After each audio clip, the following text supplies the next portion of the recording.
आपको लगेगा नहीं कि क्या हुआ, मैं कहां भ्रष्ट हुआ, ऐसी जगह खड़े हो जाओगे कि जान भी नहीं पाओगे कि मैं कहां चढ़ रहा था, दोबारा उत्साह भी नहीं आ पाएगा। अभी बच्चा ना तो लोक को जानता है, ना परलोक को जानता है, ना हित को जानता है, ना अहित को जानता है। अभी उसका ब्रह्मचर्य किसी काम लायक नहीं हुआ और वो उतर गया व्यभिचार में, क्या होगा उसका जीवन।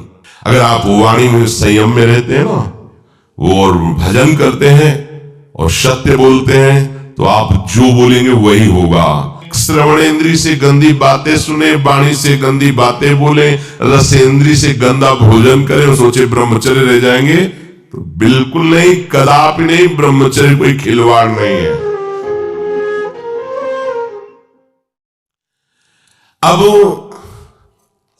जो इस मार्ग पर, अध्यात्म मार्ग पर, आनंद मार्ग पर चलना चाहते हैं, तुमको एक इंद्रिय के संयम के लिए पांचों इंद्रियों पर संयम करना होगा, ज्ञान इंद्रियों पर। एक बात सुधारने के लिए ब्रह्मचर्य का रक्षा तभी वो उपासक कर सकता है जब सर्वतोभावेन ब्रह्मचर्य होगा।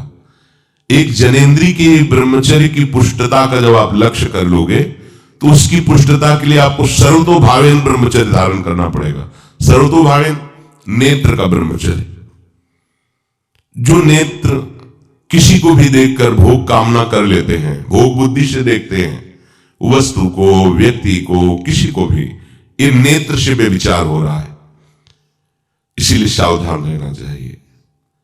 जैसे नाटक, सिनेमा आदि हैं, वहां तो जान रहे हो चित्र हैं, पर उनमें जो अभिनय करने वाले जन हैं वो तो संसारी जन ही है ना। उनका पहनावा, ओढ़ावा, हाव भाव, अंग प्रत्यंग, अगर आप भगवत भाव से युक्त है तो संपूर्ण सृष्टि में कहीं भी दृष्टि जाए अपने प्रभु की भावना होती है। पर वहां तक पहुंचने के लिए आपको ये त्यागना होगा ना। आप किसी का अनुकरण न करें, आप अपनी स्थिति को देखें।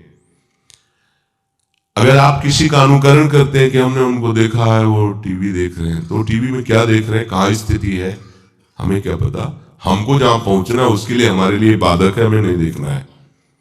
अगर आप माना कि कोई नाटक ही देख रहे हैं, कोई सीरियल ही देख रहे हैं, पर उसमें अभिनय करने वाले तो संसारी भोगी पुरुष ही है ना।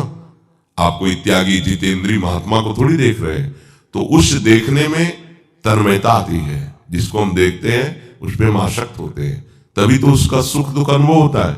देखो कोई ऐसी रोने वाली सीन आए तो रोना आ जाएगा, हंसने वाली आ जाए तो हंसना आ जाएगा, ऐसे तो उसका प्रभाव हम पर पड़ रहा है ना। तो हम किसी के अभिनय करने वाले के अंग प्रत्यंग को देख रहे हैं और वो कामुक होकर कोई काम चेष्टा कर रहा है या कोई ऐसा, वो सारा का सारा मन कवर कर रहा है आपका।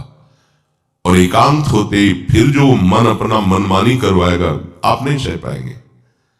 इसलिए नेत्र का ब्रह्मचर्य सबसे पहले शुरू कीजिए।